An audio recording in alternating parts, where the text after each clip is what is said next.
असणे फार गरजेचे असते.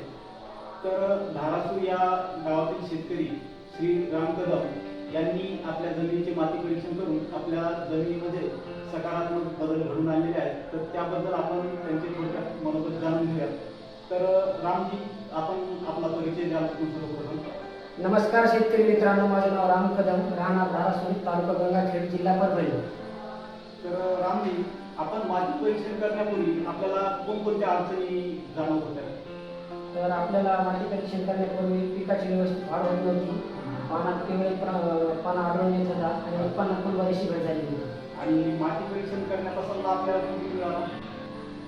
ITC मार्चच्या प्रतिनिधींकडून आपल्याला माती परीक्षणाचा सल्ला मिळाला आणि आपण माती परीक्षण करून घेतलं, नमुना मातीचा देऊन माती परीक्षण करून घेतलं आणि त्यांच्याकडून आपल्याला हा रिपोर्ट मिळाला. अच्छा, तर रिपोर्टनुसार आपल्याला काय निष्पन्न झालं?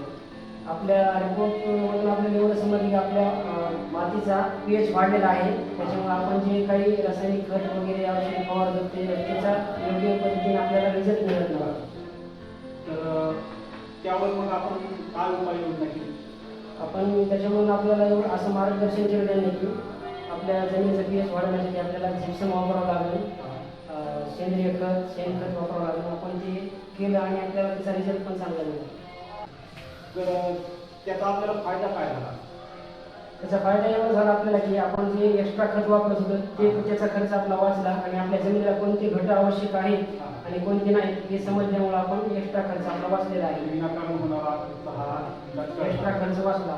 तर रामजी, आपण इतर शेतकऱ्यांना काय सल्ला देऊ? इतर शेतकऱ्यांना एवढा सल्ला देऊ शकतो मी की ITC मार्चच्या प्रतिनिधींना संपर्क करून आपल्या मातीचं परीक्षण करून घ्यावं आणि योग्य ते सल्ला घेऊन शेती करावी.